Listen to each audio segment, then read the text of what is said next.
tendría que revisarlas. El criterio de politización que hacen algunos dentro de la Corte, ¿qué opinión le merece? Porque algunos dicen, o en su mayoría, por lo menos los que hemos entrevistado acá, candidatos, hablan de que el mayor obstáculo dentro de la Corte es eso, la politización, la partidización incluso de algunos de los magistrados a la hora de tomar sus decisiones.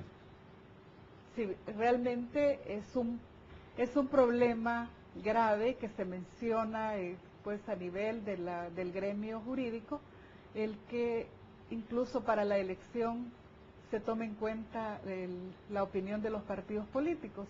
Realmente no debería tomarse en cuenta, digamos, de ser cierto que hay una politización, es un grave error porque según la norma constitucional, todos los funcionarios del órgano judicial deben de actuar independientemente y precisamente sin influencias de ninguna especie, o sea, sus fallos deben de estar guiados únicamente por el buen sentido, por la conciencia del juez y fundamentalmente por sus conocimientos jurídicos que deben de ser pues amplios para un mejor desempeño. Definitivamente no tienen que estar basados en influencias políticas o porque pertenece a un determinado partido. Debe de actuarse independientemente. El principio de la independencia judicial es fundamental. Los casos que ha manejado la Corte, que han sido públicos, hay muchos criterios que en la población se piensa que no han sido los más adecuados, o por lo menos cómo evaluar esos criterios. Para el caso, el último caso relacionado a la superintendencia de competencia con las empresas distribuidoras de combustible, por ejemplo, que se queja la superintendencia de que todos los criterios han favorecido a las empresas y no a la superintendencia en su posición del caso. Entonces uno pensaría que adentro de la Corte hay situaciones que no son del todo manejadas con un criterio como el que usted está hablando. ¿Cómo entenderlo y cómo mejorarlo? O si es que esto realmente es una evaluación que hacemos mal al final de cuentas del trabajo de la Corte.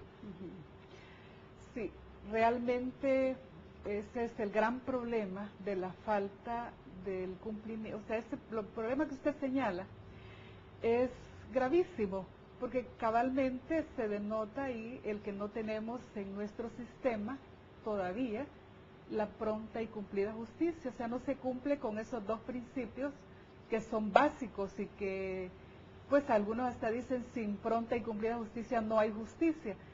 La superintendencia emite determinados fallos, pero los usuarios del sistema, en este caso los que han sido sancionados, tienen el derecho a un debido proceso, tienen el derecho de interponer los recursos que sean pertinentes a nivel de la misma superintendencia y luego en un plazo determinado que las mismas leyes prescriben, ir a la Corte Suprema de Justicia a plantear pues que no están de acuerdo con esas resoluciones de la superintendencia.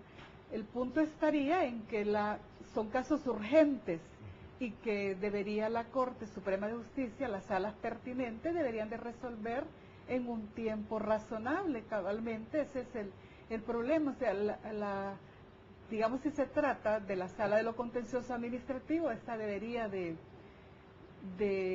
democratizarse. Las atribuciones que ve la Sala de lo Contencioso Administrativo deberían de Pérez, usted habla de una justicia previsible. Entiendo que hay por ahí un concepto interesante sobre la uniformidad de criterios para precisamente hacer más rápido los procesos. Aunque no necesariamente es un derecho de antecedentes, pero usted quiere que sea fácil y previsible tomar criterios anteriores para aplicar justicia en el futuro. Entiendo que así es. Sí. ¿Se puede hacer eso en nuestro país? Claro, se puede propiciar que haya una uniformidad de criterios entre los funcionarios que dictan sentencia y que esto permitiría a los litigantes prever cuál va a ser pues la resolución, o sea que ante tal hecho, tal resolución, no esperar diferentes interpretaciones, ciertamente, o sea, que eso evitaría ese problema que es muy serio, que cada quien interpreta la ley como lo considera conveniente, lo cual es prácticamente una injusticia. y no le da seguridad al ciudadano o pues al litigante que está representando a ese ciudadano, no le da certeza. Yo lo propongo porque me parece que sería bien válido, pero el que se sepa cuál va a ser el resultado ante esa situación. Y no sería incluso ayudaría en la agilidad de las resoluciones, porque no tendrían que estar pensando en otras interpretaciones. O sea, sería más fácil. A mí me llama la atención porque aquí sucede exactamente lo contrario, ¿no? Es decir, cada quien interpreta el código y cada quien va dando criterios conforme está en su momento. Entonces esto, cuando usted lo propone, me parece muy interesante, pero no sé si es realmente un proceso que deben hacer desde la Corte o hay que hacer modificaciones para tomar en cuenta los criterios anteriores como parte de la ley o parte del criterio a aplicar. No es necesario hacer reformas, incluso la forma o el mecanismo de cómo sería viable sería a través de sistematizar la doctrina legal, o sea, las resoluciones que dictan los diferentes tribunales producen o dan como resultado una doctrina legal, o sea, que en adelante sabremos los juristas ante tal situación, cuáles son las posibles resoluciones, o sea, cómo se interpreta, y si estuviese sistematizado todos los fallos y documentados y accesibles al público, me refiero al público jurídico, sería más práctico, sería, digamos, más ágil, porque no tendrían que estar haciendo dobles interpretaciones. Esto es parecido a la certeza que da la ley. Si existe una regulación, o sea, de acuerdo al principio de legalidad, como gobernante o como gobernado, sea que atenerme. O sea, eso me da seguridad jurídica. La Constitución, el artículo 1, lo establece como un principio, como un derecho.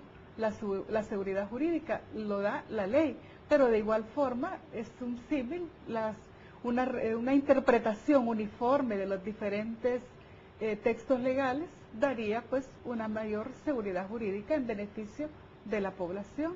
Ahora, esto digo sin perjuicio de criterios innovadores que para hacer justicia demandaría el entorno actual y las corrientes modernas del pensamiento jurídico, porque hay algunos casos en el que, por ejemplo, un juez de familia ante una situación, un problema de familia que le llegue, ante una demanda de problemas relacionados con las relaciones familiares, y si la ley no es muy clara, le deja al juzgador un margen de libertad como para poder decidir cómo va a resolver esa situación sin salirse del marco de la ley, porque la misma ley le da esa oportunidad de resolver para hacer justicia, porque la gente lo que necesita es que se le haga justicia, que se le resuelva, no dejar de lado y decirle sencillamente, mire, como aquí no está en la ley, yo no le puedo resolver, pero esa resolución con ese margen de discrecionalidad, podríamos decir, o esa anacrítica basado en su conciencia, basada en el sentido natural de la misma ley, puede dar lugar a que en adelante esos casos se resuelvan, si se presenta otro caso, se resuelva de la misma manera. Ahora, ¿cuál es? De esa manera poder resolver estos casos más, digamos, fuertes, que necesitan una rapidez, una agilidad, una celeridad en que se resuelvan. Porque puede ser que cuando vengan a resolverse, a lo mejor ya hasta ha habido alguna reforma legal. Eso ocurre, por ejemplo, yo he visto casos en que concejales de